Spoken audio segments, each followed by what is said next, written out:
Hola, muy buenos días. Agradeciendo su participación, les damos la más cordial bienvenida a esta sesión tercera del Seminario de Educación Continua en Bioética. En esta ocasión, el tema a abordar será Custodios de la Naturaleza, movimientos de los pueblos originarios por el cuidado del planeta. Nos acompaña la maestra Harumi Méndez, sí, que de la Benemérita Universidad de Oaxaca. Este es un tema del todo interesante y más que interesante, trascendental por lo que significa específicamente en cuestiones de usos y costumbres, tradición, historia y cultura de los pueblos originarios y cómo han entendido el entorno, cómo han entendido su relación con el entorno y en esa relación cómo emerge, sí, el concepto, el principio, la norma de respeto a la naturaleza, respeto a la casa en donde vivo y pues bueno, a partir de ahí hay una serie de elementos importantes que van a ser abordados el día de hoy en la plática de la maestra Jaromí Reyes, a quien le damos una cordial bienvenida al Centro de Investigación Social Avanzada. Esta es su casa y me voy a permitir hacer una breve presentación de su muy extenso currículum. Es madre, abogada y docente. Su trayectoria se centra en cuatro pilares cruciales: los derechos humanos, la equidad de género, la participación ciudadana y con especial énfasis la protección al medio ambiente. Es maestra en Derecho Constitucional y Procesal Constitucional por la Benemérita Universidad de Oaxaca, licenciada en Derecho por la Universidad Anáhuac y complementando su formación con estudios especializados en el Seminario de Sustentabilidad y Desarrollo Sustentable de la Universidad Autónoma Benemérita Benito Juárez. Políticas Públicas de Juventud por la UNAM y Democracia, Libertad y Liderazgo por la Organización de Estados Americanos, OEA. Se desempeña como catedrática de Derecho Ambiental y Patrimonio Natural en prestigiosas universidades oaxaqueñas. Esta base teórica se tradujo en acciones de alto impacto durante su gestión como subsecretaria de Normatividad Ecológica y Gestión Ambiental del Gobierno del Estado de Oaxaca en el año 2019. Su logro más significativo fue impulsar el diseño y la aprobación de la iniciativa de ley que dio vida a la Procuraduría Estatal de Protección Ambiental de Oaxaca en el año 2018. Además, logró la adhesión del gobierno del estado a la Red Nacional de Procuración de Justicia Ambiental y a la Red Hispanoamericana de Procuradores y Fiscales Ambientales, fortaleciendo la capacidad de Oaxaca para combatir delitos ecológicos. En el ámbito del activismo, la maestra Harumi coordina el Observatorio Ambiental de Derecho y Política Ambiental y liderea el voluntariado ambiental por Oaxaca, desde donde ha impulsado programas de base comunitaria como la Ruta Polinizadora, Agentes contra el Plástico y el compostaje comunitario. Su liderazgo se proyecta a nivel nacional como consejera nacional de Quibernus y fundadora de su red especializada de sustentabilidad, dirigiendo proyectos ambiciosos como la Guelaguetza Ambiental y Guardianes Comunitarios que promueven la Carta de la Tierra. Forma parte de la Liga Mundial de Abogados Ambientalistas. Maestra Harumi, reitero, sea usted bienvenida. Voy a hacer una pequeña acotación para la mecánica de este seminario. Tenemos un chat abierto tanto en esta transmisión de Zoom como en la red social de Facebook donde estamos transmitiendo en vivo. Nuestros asistentes y participantes irán realizando preguntas a través de estos medios de forma escrita y al finalizar su ponencia, un servidor dará lectura a las preguntas para que usted amablemente nos dé su punto de vista y su respuesta. Adelante, esto lo soy a la tribuna. Muchísimas gracias, maestro Antonio. Muy buen día a todos aquellos que nos sintonizan, nos escuchan a través de la plataforma del CISAP.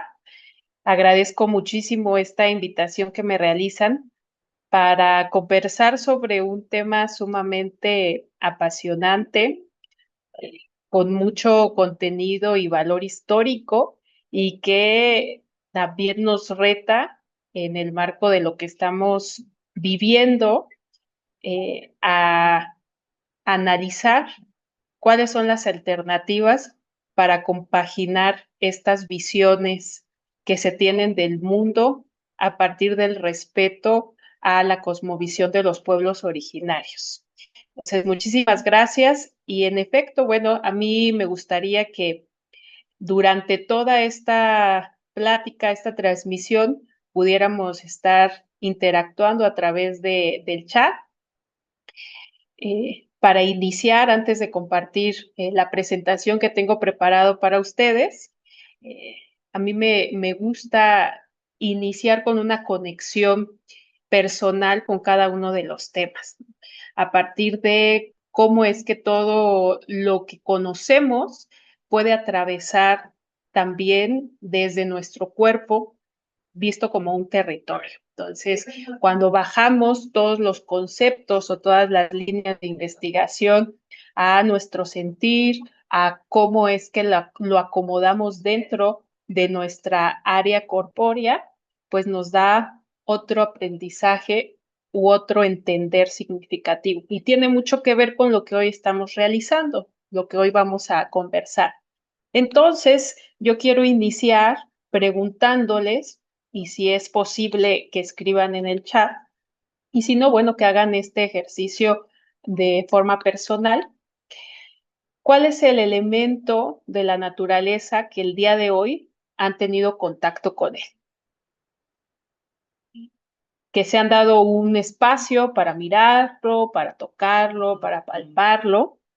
Y bueno, seguramente podrán pensar en algún árbol, en propiamente el agua, eh, probablemente algún paisaje que haya atravesado en el trayecto en el que ustedes hayan realizado de la casa a la escuela, de la casa al trabajo.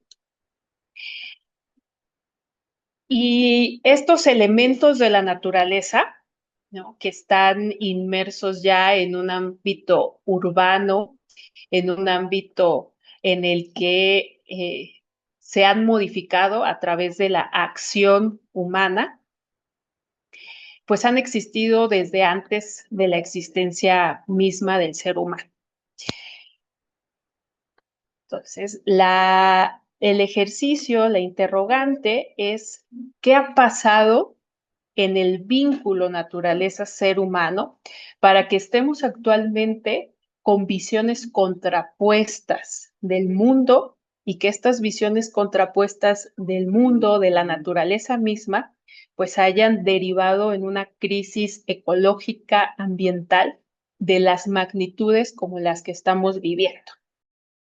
Entonces, actualmente es claro que no es necesario ya revisar los informes del panel intergubernamental de cambio climático, porque los efectos que estamos viviendo de una crisis mundial los estamos ya viviendo a diario, están cercanos a nosotros y los vemos reflejados pues en estas variaciones drásticas que se presentan en los climas por momentos, eh, lluvias torrenciales, tormentas, ciclones y por otro lado, sequías extremas. Es decir, estamos ya en esta ventana en donde es complicado que si pasamos podamos revertir este cambio climático que estamos llevando. Y por supuesto que esto pues altera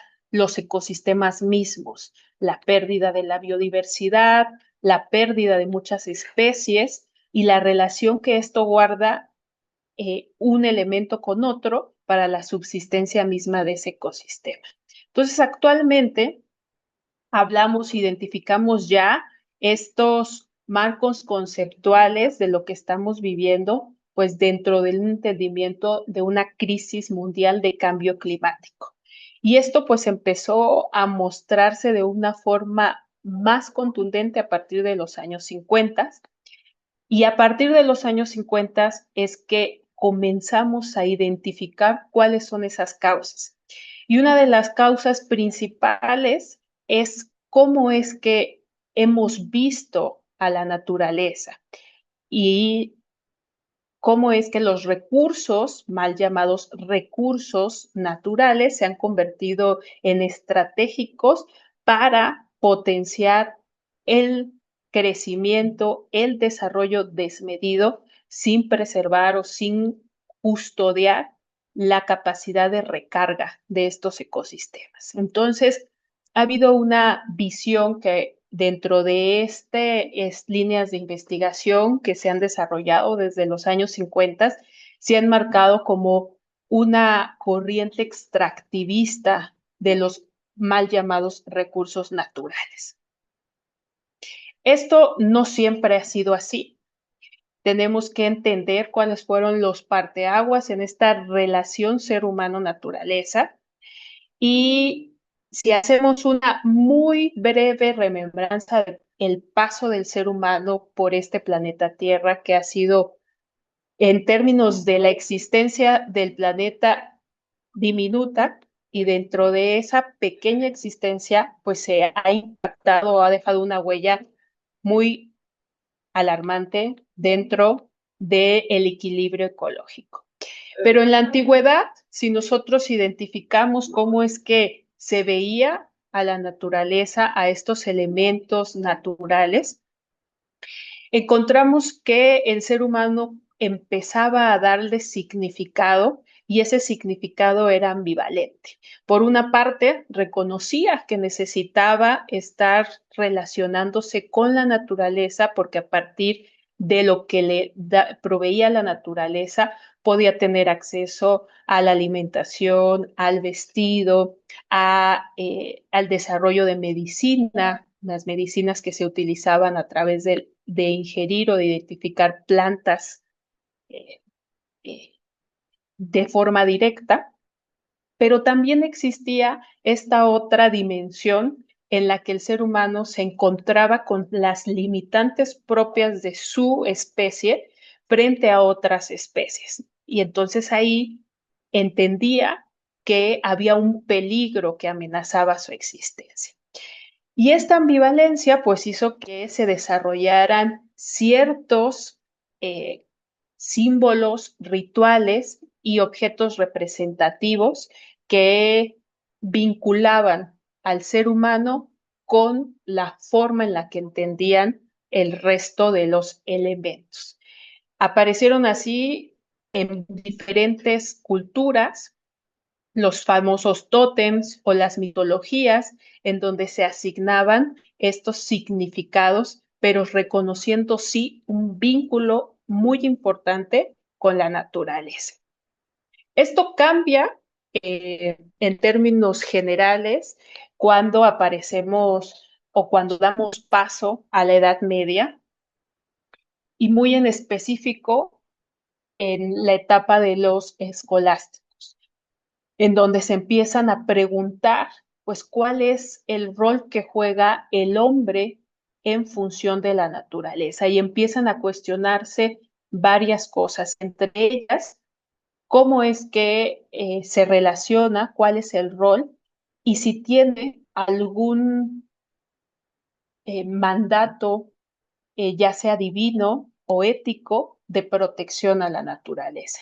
Y entonces en la Edad Media se empieza a concluir que el hombre está hecho imagen y semejanza de Dios y por lo tanto es un ser que tiene mayores eh, semejanzas o similitudes a la divinidad, ¿no? Entonces está llamado, sí por esta, entendemos lo superioridad, ¿no?, frente a otras especies, a proteger esa naturaleza. El punto de quiebre aparece cuando esta idea de generar que el ser humano tiene ciertas características que le diferencian de otras, como el entendimiento, como el lenguaje, como el uso de técnica, es decir, que a través de sus manos puede desarrollar objetos e instrumentos que le permiten evolucionar, protegerse y demás.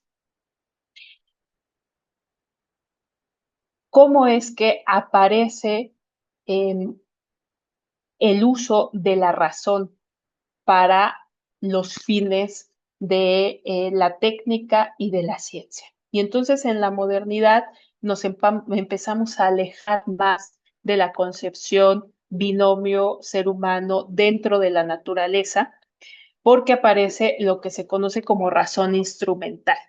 Es decir, mientras que el ser humano tenga como diferenciador el uso de la razón, este uso de la razón empieza a ver a su entorno como un medio para alcanzar sus fines personales. Y entonces empieza a ver a la naturaleza pues como un elemento de instrumentación para los fines personales, ¿no?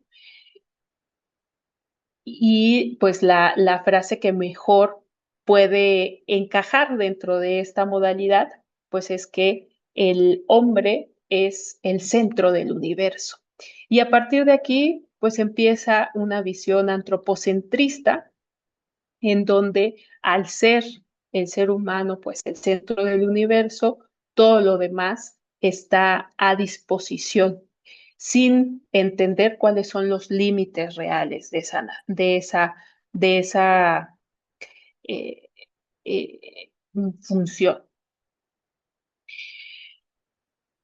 Es claro que pues tenemos una gran complejidad en ello, desde cómo nombramos a nuestro entorno y cómo es lo que nombramos nos hace una forma de mirarlo y cómo es que esa forma de mirar a la naturaleza nos deja una responsabilidad o una obligación con ella. Entonces venimos de tener una ruptura en ese entendimiento de relación eh, de interconexión con la naturaleza.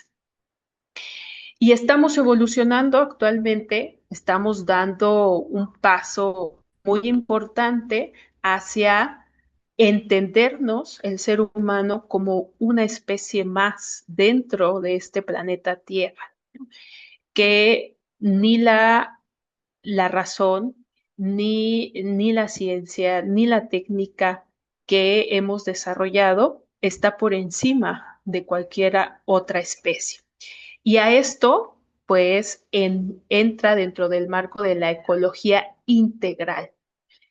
Todos estamos interconectados y las especies no, el ser humano no va a tener un valor superior por encima de otras especies. Por el contrario, al asumirse como una parte integral de toda la naturaleza, pues tiene deberes o responsabilidades mucho más eh, grandes hacia la protección misma del planeta Tierra. Esto pues lo podemos ahora encuadrar dentro de lo que es en contraposición al antropocentrismo, al biocentrismo. Pero todo esto que hemos platicado, ¿no? Y que hemos hecho una pequeña remembranza, esto ha existido, esta forma de mirar la naturaleza, esta forma de relacionarse y esta forma de protegerla, no la han perdido, la han conservado los pueblos y las comunidades originarias, los pueblos y las comunidades indígenas, aquellos que han estado en contacto directo con estos bienes naturales, con estos entornos, y que no solamente se conserva por un fin utilitario, es decir, porque les provee alimento, porque les provee vestido, porque tiene ciertas eh, ciertos beneficios que derivan de la naturaleza, sino que existe una protección porque hay un vínculo especial en su identidad, en la forma en la que conciben este mundo y el medio en el que ellos conviven, es su territorio. Entonces, la gran paradoja de la conservación es entender que este planeta se concentra los territorios, los ecosistemas, la naturaleza, mayormente el porcentaje mayormente se encuentra en territorios de pueblos y comunidades indígenas, ¿no? Cerca del 80% de la biodiversidad está dentro de territorios que se consideran originarios o de pueblos y comunidades indígenas. Y la gran paradoja es que no necesariamente son quienes están decidiendo sobre la gestión de su territorio. Entonces, quienes deciden sobre la gestión de los territorios, pues tienen una visión que no compagina con la forma en la que ellos han venido interactuando, desarrollándose, conviviendo, ni miran de igual manera eh, a su entorno. Y esto ha traído diferentes complejidades, varios conflictos en donde, como acertadamente se dijo al inicio de esta sesión, la palabra respeto no ha sido la que esté en el centro de la discusión. Por el contrario, se ha querido imponer una forma eh, extractivista a estos pueblos y comunidades indígenas. Y es ahí donde nacen estos custodios de la naturaleza que han puesto un freno para preservar y conservar su derecho sobre los territorios. Entonces, antes de continuar, a mí me gustaría que pudiéramos darnos 2 minutos y medio para observar un video que me parece que es bastante ejemplificador de esto que estamos comentando. Entonces, voy a compartirlo y solamente les pediría si me indican si se escucha y se ve. Madre agua. Cuando Todo sin destruye, problema. ¿a dónde irán a vivir los dueños de las lagunas? La duenda, el duende.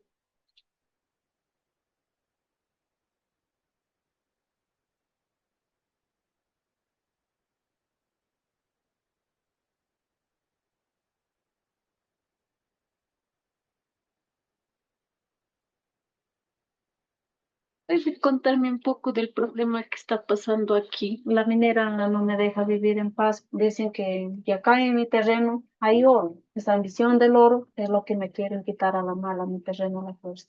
Ay, señora, si usted no ha vendido, es propietaria.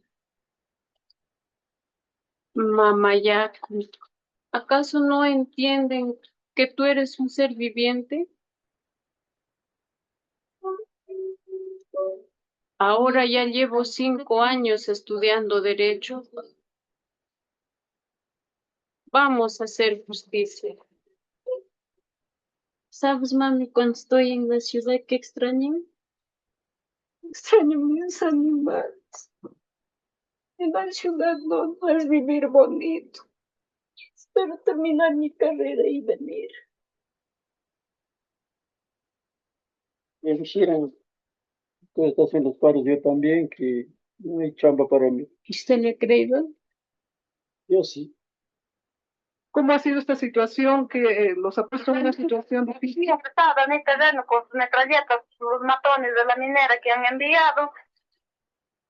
Mamá, ya en tus entrañas guardas oro. Por el oro se derrama sangre. El oro no se bebe, el oro no se come,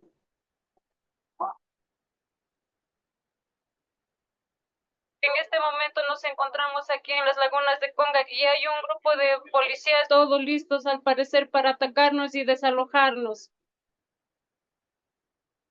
Madre agua, temo incluso por mi propia vida.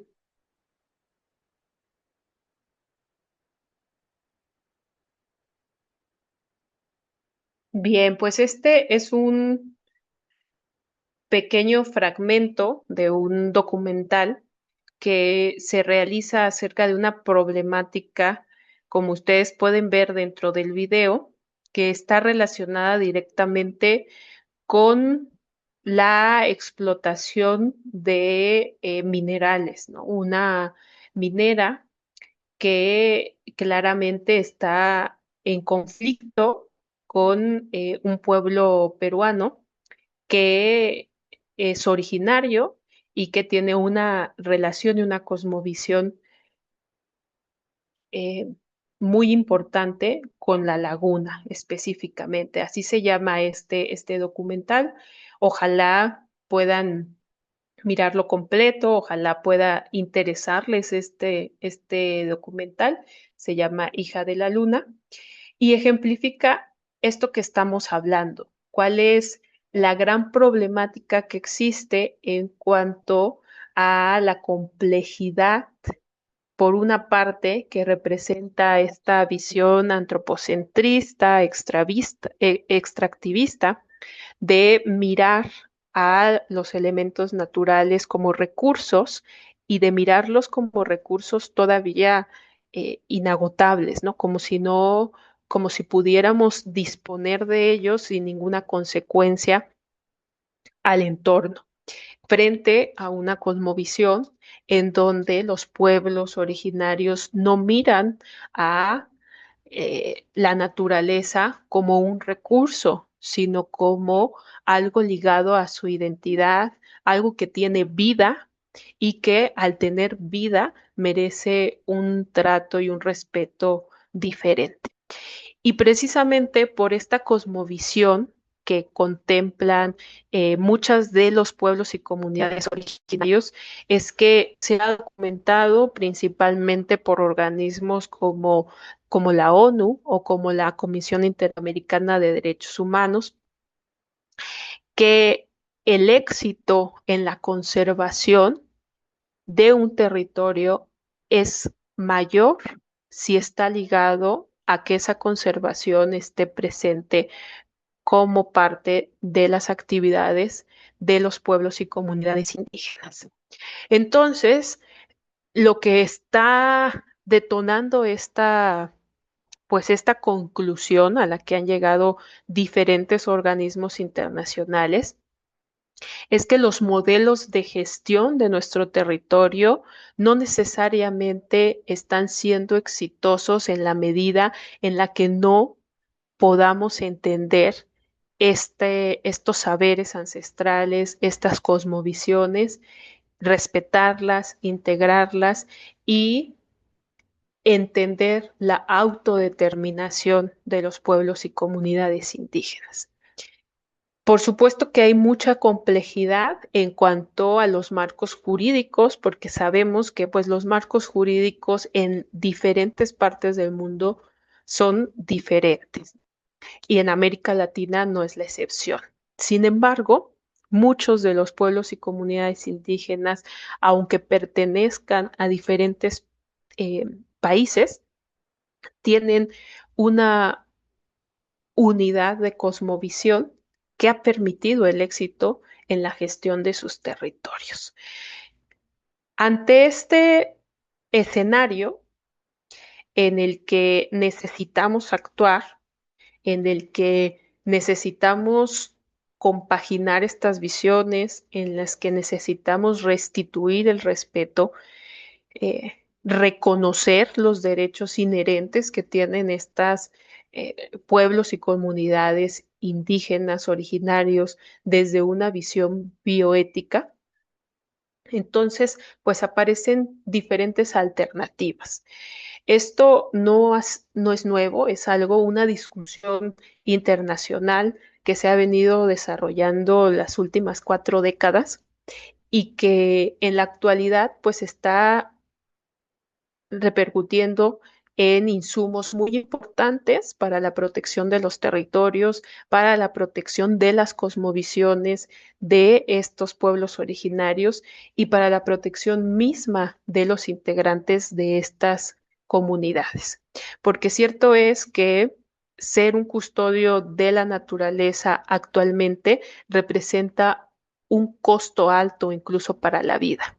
Hay cifras alarmantes a nivel mundial y específicamente se agudizan en el caso de América Latina de las desapariciones y las muertes a defensores ambientales. Y la mayoría de los defensores ambientales tienen una carga o una categoría de pertenecer a un pueblo o una comunidad indígena, porque son los que están en primera línea en contacto con el territorio y se enfrentan a estas no solamente cosmovisiones, sino diferentes cargas de poder que interactúan dentro de un territorio.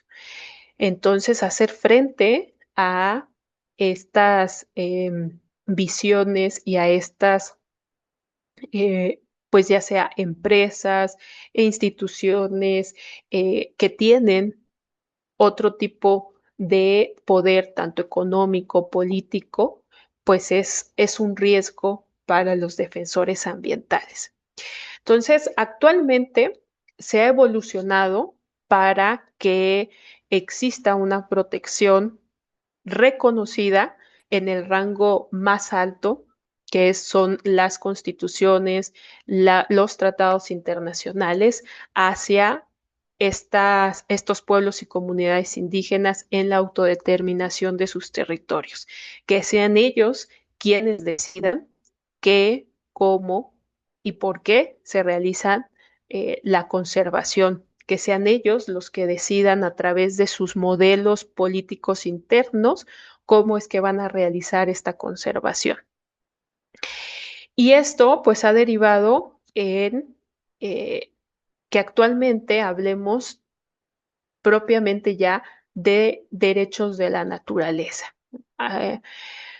Como ustedes pueden ver en el video que se presentó, pues la laguna para este pueblo originario es un elemento vivo, se le nombra madre, es eh, un elemento que no es visto desde una óptica utilitaria, sino tiene una conexión emocional, de identidad, en la que es muy importante. Entonces, desde ese enfoque se ha planteado un gran parteaguas dentro del derecho.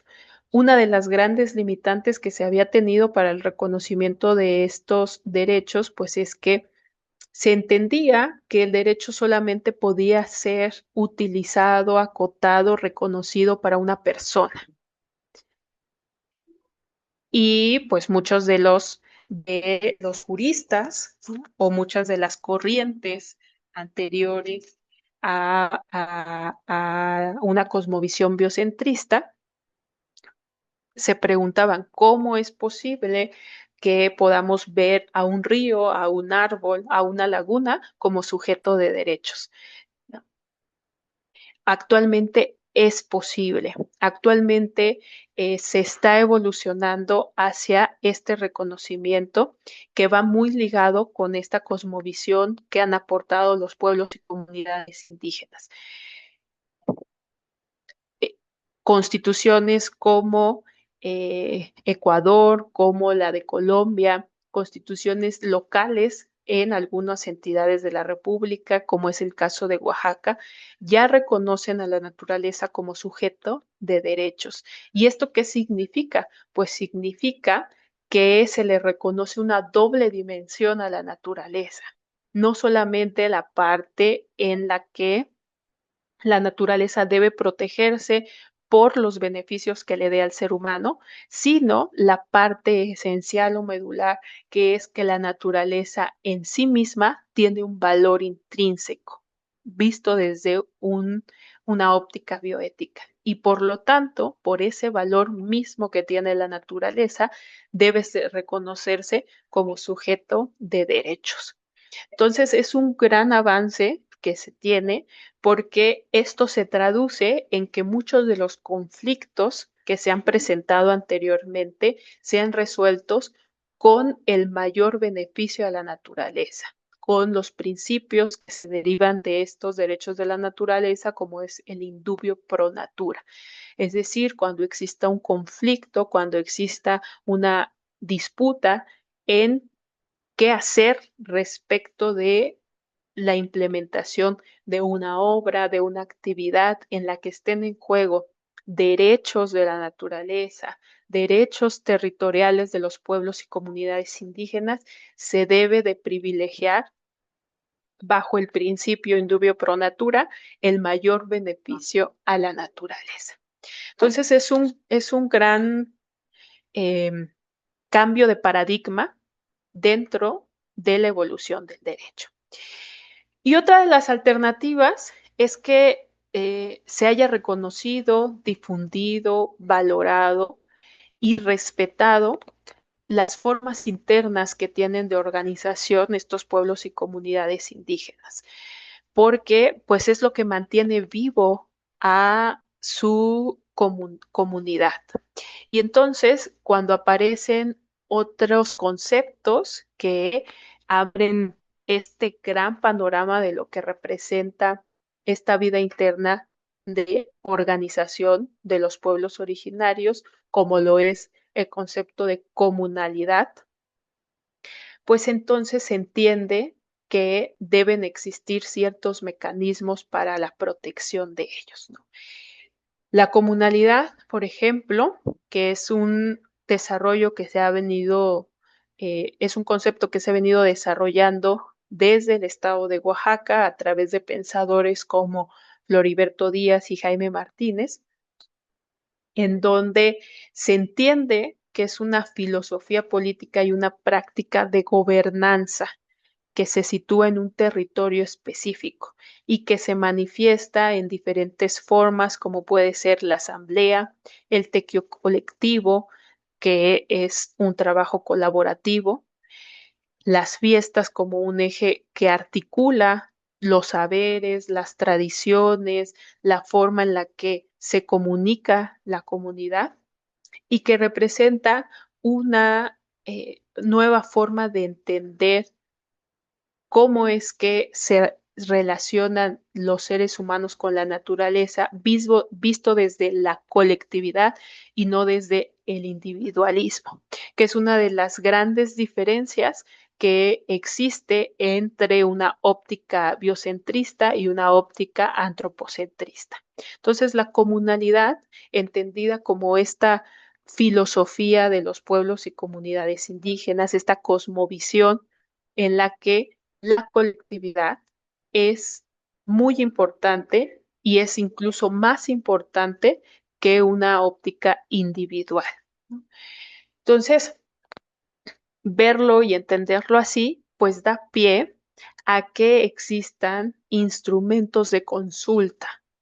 Y este yo creo que es uno de los instrumentos ligados a los derechos de los pueblos y comunidades indígenas, la garantía más esencial que tienen actualmente para transitar hacia una real autodeterminación de sus territorios. Y es precisamente el reconocimiento de la consulta previa, libre e informada y culturalmente apropiada. Esto se traduce en que al ser ellos reconocidos como aquellos que conservan la naturaleza, aquellos que son custodios de la naturaleza y que están relacionados constantemente, tienen una cosmovisión particular, específica, ellos son quienes deben tomar las decisiones dentro de su territorio. Entonces, esta consulta pone un candado muy importante para cualquier desarrollo, obra, actividad que se quiera realizar dentro de sus territorios. Son ellos quienes tienen que tener la información más adecuada más pertinente y bajo sus formas en las que se organizan políticamente, se deberá tomar la decisión si aceptan o no dicho proyecto. Algunos casos que podemos analizar, que podemos dar como algunas líneas de investigación si alguien quiere profundizar, que han sido muy importantes dentro de este reconocimiento, ha sido precisamente el fallo que dio la Corte Interamericana de Derechos Humanos en 2012 en el caso del pueblo Quichagua en Ecuador,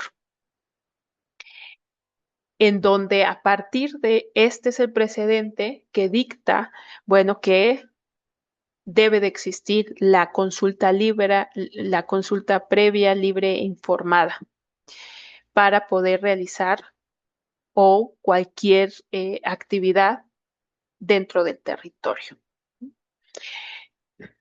Las redes de monitoreo autónomo comunitario es otro de los casos emblemáticos que tenemos en Latinoamérica, es decir, los guardaparques, los guardabosques, que de forma voluntaria están relacionados con la protección y la vigilancia de nuestros bosques. Y el otro caso, pues, es finalmente en Colombia, ¿no? En el 2016, en donde se estableció el reconocimiento del río Atrato como sujeto de derechos. Esto implica, pues, que se comparta cierta tutela por parte del Estado y de la comunidad para la salvaguarda y protección de este elemento, de este río.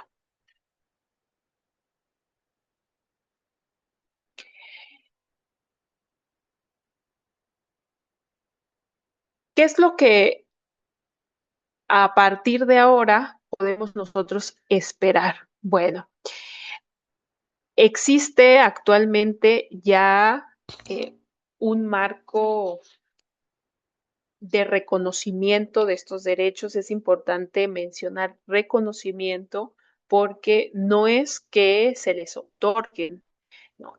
El reconocimiento implica precisamente que se entienda que los pueblos y comunidades originarias fueron los primeros en estar dentro de ese territorio y por lo tanto tienen un derecho previo inclusive a la existencia de muchos de los marcos normativos jurídicos que existen actualmente. Entonces ese reconocimiento ancestral de ese derecho ancestral es sumamente importante.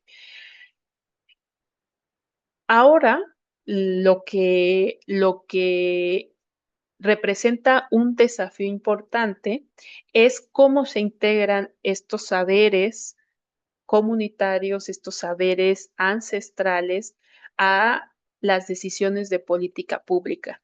Actualmente, el reconocimiento de los derechos, la aparición de ciertos instrumentos internacionales, locales para la defensa de los territorios han tenido que surtir efectos a través de los litigios que han realizado estos pueblos y comunidades, es decir, una resistencia que muchas veces se ha tenido que dar una vez realizada la afectación, una vez realizado el daño. Entonces, el objetivo, pues, es que no se tenga que estar litigando este reconocimiento y este respeto hacia los saberes, la cosmovisión y la autodeterminación de los pueblos y comunidades indígenas, sino que sea un enfoque preventivo en donde se aplique el respeto desde la integración de políticas públicas, de ciertos elementos que estén interactuando directamente con el territorio.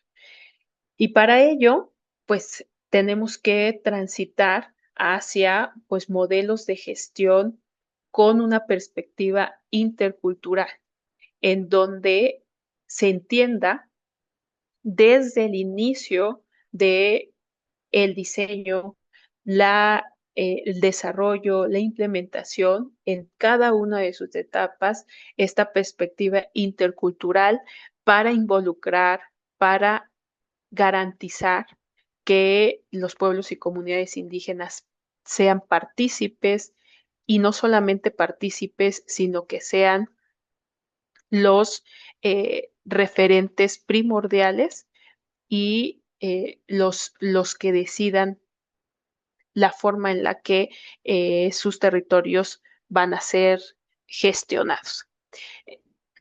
Esto pues implica que los seres humanos reinterpretemos nuestra relación con el planeta, con la naturaleza, con los elementos naturales y que transitemos hacia una bioética global, que tengamos una visión de interconexión, de interdependencia y que genuinamente dejemos atrás esta visión de ver a la naturaleza como subordinada o invisibilizarla y también dejar atrás esta cosmovisión de invisibilizar a pueblos y comunidades indígenas, a no valorar o no integrar sus saberes comunitarios o ancestrales, porque pues tenemos que transitar hacia una correlación en la solución de esta gran problemática que se está presentando en el mundo. Lo segundo es que necesitamos estrategias mucho más efectivas para proteger a estos guardianes de la naturaleza. Actualmente, ser defensor indígena del territorio es una actividad muy riesgosa. Entonces necesitamos todavía tener marcos de protección mucho más contundentes. Actualmente estamos celebrando que en América Latina tenemos el acuerdo regional para el acceso a la información, la participación ciudadana y la justicia ambiental, el llamado Acuerdo de Escazú, en donde se reconoce la vinculación de los estados para la defensa y protección de los custodios de la naturaleza. Pero todavía necesitamos al interior de de nuestros países, de nuestros estados, de nuestros municipios, de nuestros órdenes de gobierno, tener mayores estrategias de efectividad en la protección de estos defensores. Y finalmente, pues que entendamos que la gestión sostenible de nuestros elementos naturales, de los recursos, pues necesita que estemos constantemente reintegrándonos a un tejido comunitario de la tierra, es decir, volvernos partícipes de esta nueva forma, esta nueva cosmovisión de que nos demanda actualmente el planeta. ¿Cómo se traduce eso? Bueno, actualmente lo pongo como lo que está en mayor discusión en México. Si debemos o no México permitir el fracking. Y dentro de la discusión de este elemento de cómo se inyecta ciertos químicos a través de toneladas de agua para perforar las rocas y que de ellas se extraiga ya sea gas o petróleo, y que bajo el principio de precaución, es decir, el principio de decir, no tenemos certeza de cuál es el daño o la magnitud que pueda crear esta técnica, aunque se le denomine un fracking más sustentable, debemos de evitar ese tipo de actividades privilegiando el mayor bien a la naturaleza. Pero tampoco podemos entonces permitirnos repensar y decir, bueno, en México no se debe permitir, pero en una franja de Estados Unidos sí, o en otro país sí, porque no es parte de mi territorio. Bajo esta nueva forma de entender el mundo, de interconexión, aquello que afecte a una parte de Europa ambientalmente también estará afectando a los territorios de Latinoamérica y a la inversa. Cualquier afectación a una parte del territorio va a tener sus implicaciones y sus impactos a nivel global. Y desde esa óptica, entonces, los seres humanos debemos empezar a entender las decisiones ambientales, no fragmentarlas, porque la naturaleza nos ha dado muestra, pues, de que no entiende de las divisiones políticas y de gestión como actualmente los seres humanos las tenemos diseñadas. Entonces, implica una dimensión bioética global más avanzada de cada uno de nosotros. Y pues me da muchísimo gusto que precisamente en el marco de este seminario que se esté tomando, pues se hable acerca de esta cosmovisión, de esta visión intercultural que se necesita para transitar a una bioética global. Por mi parte, sería mis reflexiones finales y podríamos dar paso a el apartado de preguntas. Perfecto, muchísimas gracias por esta plática. Es un tema que desde mi perspectiva personal no se puede agotar con una plática tan breve, pero tan sustanciosa como la que hizo. Una reflexión muy profunda, sobre todo en torno a la capacidad relacional que tenemos los seres humanos desde la reflexión con el entorno y no visto solamente como un medio que nos es útil, ¿no? Sino como algo que va más allá, específicamente. Eh, Hay varios comentarios, muchos agradeciendo la plática. Obviamente van a ir llegando más conforme vaya pasando el tiempo. Nos pregunta, ¿no?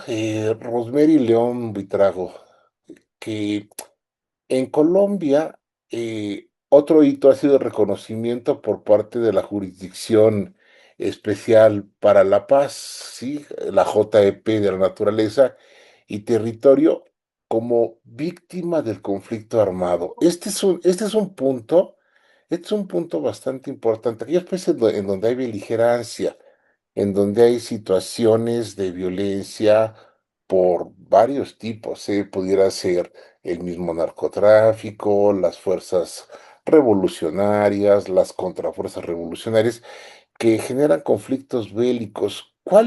Maestra, cuál es su visión en torno a este punto de los conflictos armados y la beligerancia y el daño a la naturaleza?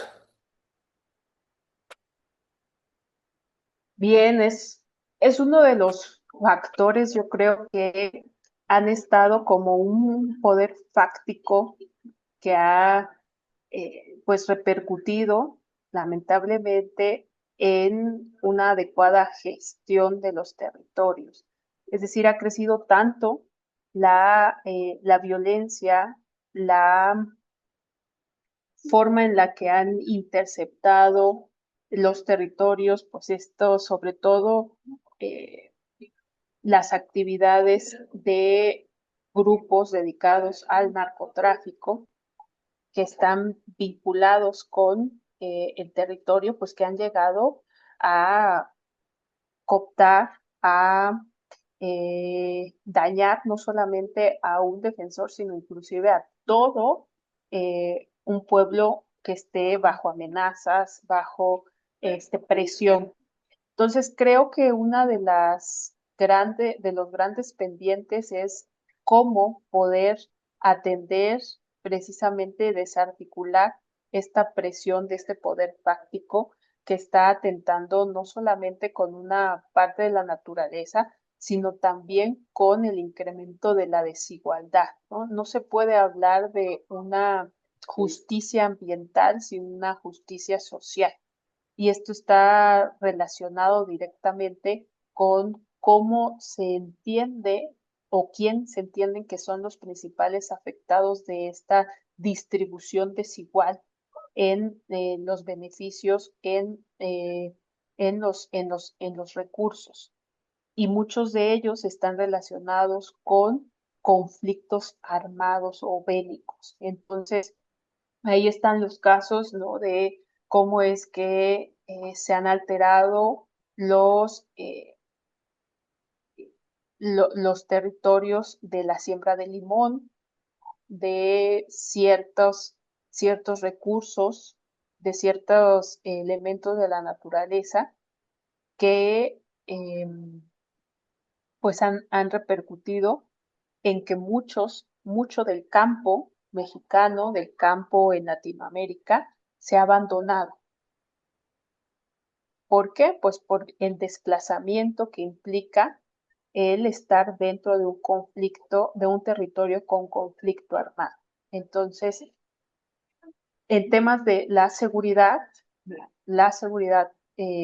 climática, ambiental, pues se necesita abordar cuáles son las estrategias. Y yo creo que a mi punto de vista, lo más importante es el reconocimiento por parte de los estados, porque los estados siguen sin reconocer que hay una afectación grave a los territorios. Y si no se reconocen, no se pueden focalizar. Y al no focalizarse, no se puede implementar estrategias, ya sea de prevención, de resguardo o directamente, pues, de recuperación del territorio para la protección de estos pueblos y comunidades. Perfecto, muchas gracias por la respuesta. Otra pregunta que surge, que tiene que ver específicamente con cuestión de educación. Em, los pueblos originarios tienen una cosmovisión particular que ha sido heredada de sus ancestros de generación en generación, con una perpetuación de valores. Cuando se da un proceso de encuentro, si se puede decir así, con quienes quieren acceder al uso de las tierras, al uso de los recursos, al uso de los bienes naturales, propiamente dicho, que son propios de los pueblos originarios y que ofrecen una visión diferente a las nuevas generaciones que de alguna u otra manera no son ajenas a lo que pasa fuera de esa comunidad, ¿no? ¿Cuál sería o qué mecanismo tendríamos nosotros para poder perpetuar esos valores, esos principios y de alguna manera poder convivir con las iniciativas o los grupos que tienen interés en llegar a una tierra que, pues, de alguna u otra manera, no había sido utilizada? O sea, decirlo entre comillas, ¿no? O sea, ¿cómo coordinar esto? O sea, la invasión parecería inminente, ¿no? Que no se puede tener por el crecimiento y el desarrollo, por muchos factores económicos y sociales y políticos, pero también de alguna manera la defensa de los principios, valores y tradiciones de los pueblos originarios. Sí, creo que entender este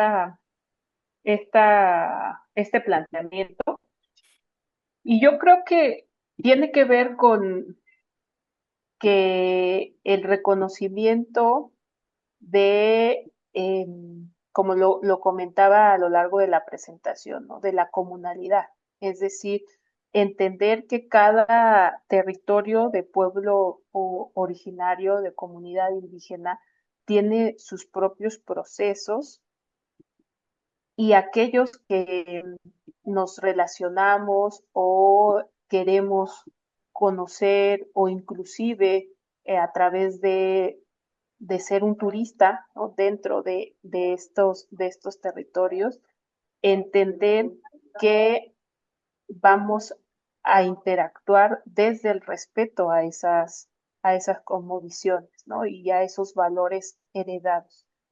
Creo que una de las alternativas que actualmente se están impulsando, implementando, pues es precisamente hablar de un turismo comunal, ¿no? ¿Esto qué quiere decir? Bueno, que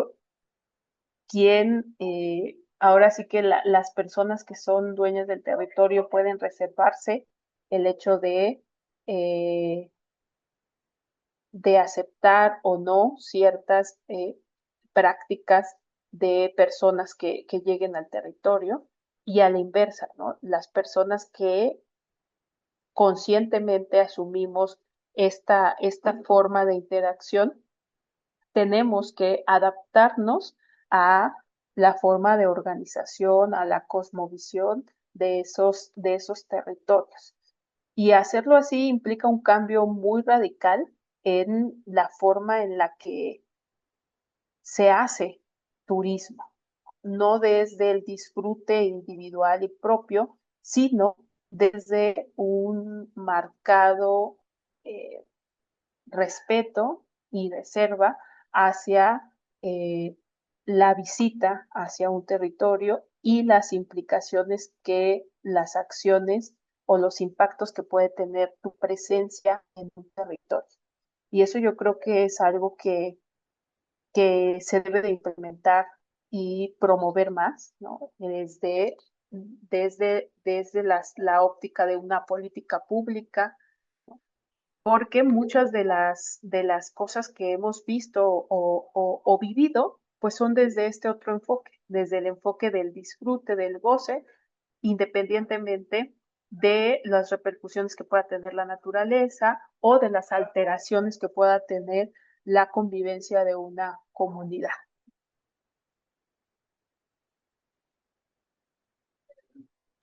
Esta respuesta, estimada maestra, se liga con una pregunta que nos hacen en el chat. ¿Y cuál ha sido el avance en la inserción de este tipo de conceptos, de este tipo de visiones como la que usted plantea, maestra, para el diseño de políticas públicas?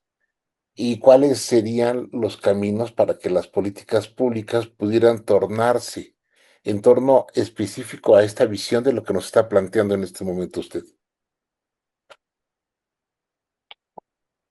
Bien, el principal avance ha sido pues el reconocimiento a partir de enmarcarlo en un orden jurídico, llámese constitución, ley, hablando no solo de México, ¿no? Sino de diferentes órdenes jurídicos en la dimensión intercultural.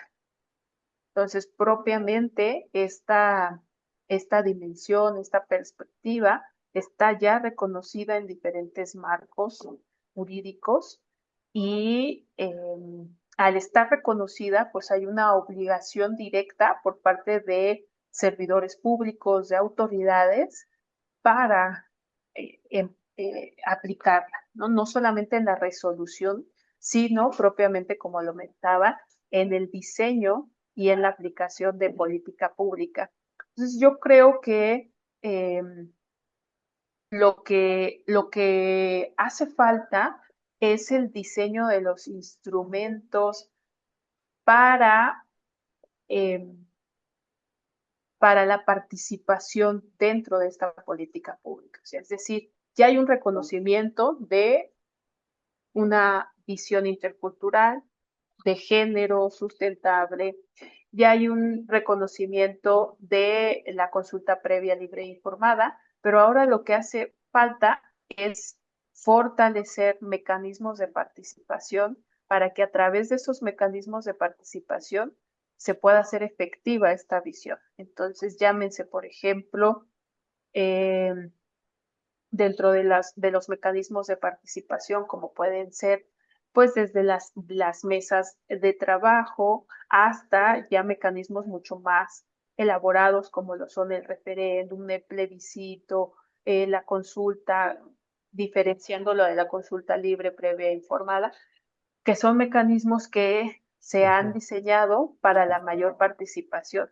Entonces, Esto creo que es una de las formas en las que se puede potenciar el respeto y la aplicación de una visión intercultural a las políticas públicas. Perfecto, perfecto. Muchas gracias, maestra. Fíjese que cuando hay una plática y ocurre algo, no hay preguntas porque no se entendió nada o porque todo se entendió muy bien. En este caso ha sido tan elocuente su ponencia, maestra, y el hilo conductor que el público ha seguido que sus respuestas conducen a otras preguntas que ya están escritas, ¿eh? Están aquí en el chat.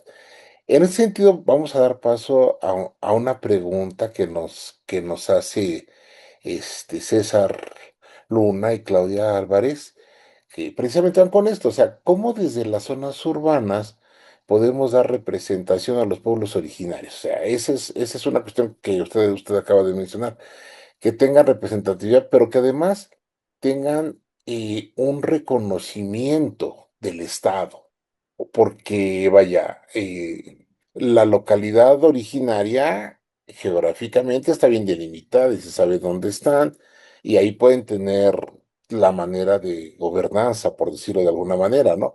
Pero ya cuando nos trasladamos a las ciudades donde se hacen las legislaciones, a las ciudades donde se toman decisiones, ¿cómo establecer esa representación de los pueblos originarios? ¿Per se puede existir a partir de una ONG o tiene que haber un reconocimiento estatal? Esa sería la pregunta. Bien, qué interesante, porque pues nos hace preguntarnos cuáles son las formas en las que existe una representación política. Y bueno, quisiera dividir esta respuesta en dos. Primero, en una representación política directa, ¿no? A través de lo que se conoce como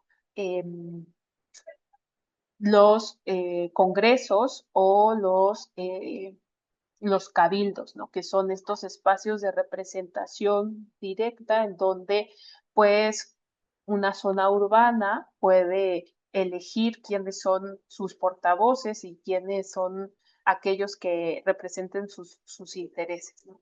En este sentido, ha habido un avance en cuanto al reconocimiento de que debe de existir una representación de los pueblos y comunidades indígenas, de las personas que se autoadscriben como parte de una comunidad indígena o pueblo originario, y pues que se ha dado por obligación que debe de asignarse un espacio de representación, ¿no? Entonces, en nuestra legislación, por lo menos mexicana, existe esta obligación de que en cada elección para los congresos locales, los congresos federales, los ayuntamientos, debe obligatoriamente destinarse por lo menos una persona bajo este criterio, ¿no? Que reúna la representatividad de una cosmovisión de quien se percibe como parte de un pueblo indígena. Eso por una parte. Por supuesto que hay muchos dentro de esta evolución que se ha tenido y de la implementación, pues ha habido muchos retos y muchos obstáculos en cuanto a cómo es que se asigna y se reconoce la categoría de una persona originaria, una persona indígena.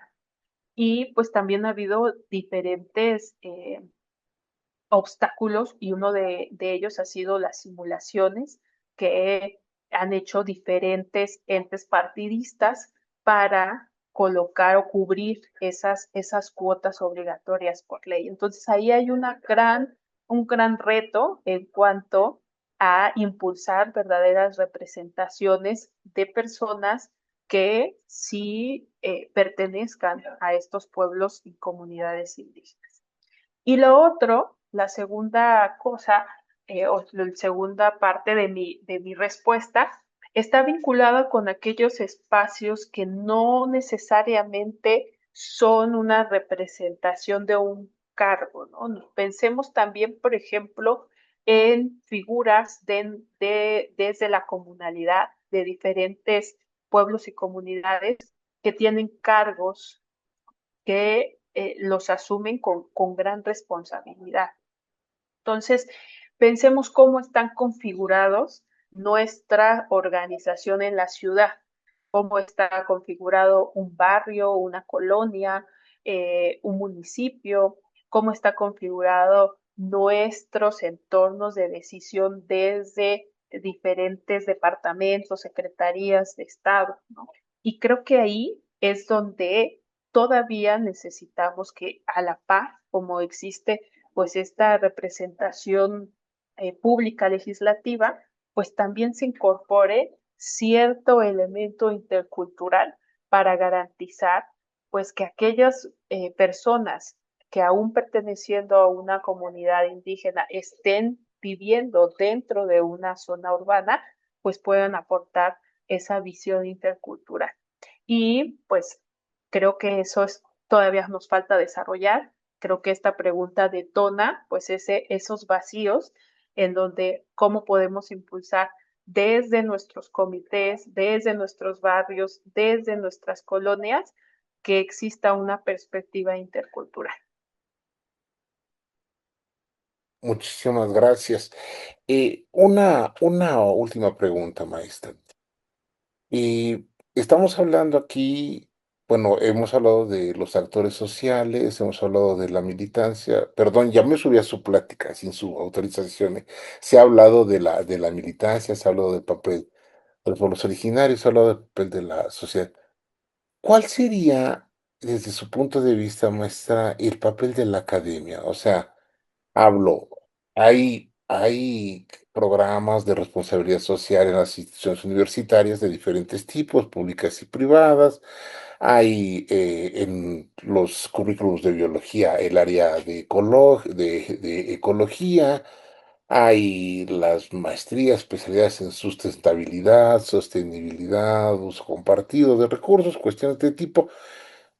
Pero desde un particular punto de vista, me parece que la academia está un poco desligada de la militancia, está más desligada del contacto real con los pueblos originarios y la relación que usted plantea en esta situación. ¿Cuál sería el papel de la academia o un camino para amalgamar estas áreas del desarrollo humano? Pues yo lo veo como una parte de ser articulador esencial. Muchas de estas discusiones, muchos de estos resultados partieron de discusiones académicas y el que hoy estemos en este punto en donde se hable acerca de un cambio de paradigma, de antropocentrismo, biocentrismo, de un cambio en el lenguaje para nombrar a la naturaleza en vez de llamarle recursos, bienes naturales, es en hablar de una perspectiva intercultural. Creo que todos esos son aportes muy valiosos que han nacido desde la interlocución de la academia, ¿no? Entonces, la academia, vista como este ente articulador que hace preguntas, establece líneas de investigación, se acerca a esos entornos en donde puede observar, encontrar respuestas, integrarlas y luego presentarlas de una forma accesible, digerible para consulta de cualquier persona. Creo que ese es un rol fundamental que no debemos perder de vista, ¿no? Es un rol integrador y articulador que tiene la academia. La otra es que creo que uno de los desafíos que tiene la academia, pues es cómo es que transita de este campo de estudio, de estas discusiones, a la incidencia. Cómo es que eh, no se queda solamente como una cámara de eco, cómo es que trasciende al ámbito de las decisiones públicas. Y creo que ahí, pues muchos de los observatorios que se han comenzado a desarrollar desde la academia, como otros tantos instrumentos de incidencia, pues están siendo relevantes. Y pues la invitación sería a que existan aún más de estos instrumentos, llámese observatorios, clínicas, laboratorios, desde donde se pueda generar no solamente la articulación del conocimiento, sino la articulación de los actores para incidir en una propuesta de política pública. Entonces, creo que es muy relevante que se hable acerca del papel que juega la academia. Perfecto. Muchísimas gracias por la brillante exposición, un tema tan extenso, tan complejo, con tantas aristas, y que usted nos lo hace muy entendible, muy accesible, muy ameno, y que genera muchas preguntas, pero aparte en esta sesión particular, todas las preguntas van orientadas a una acción concreta, ¿no? O sea, ese interés. Pues bueno, muchísimas gracias y gracias por abrirnos un espacio en su agenda, maestra Harumi.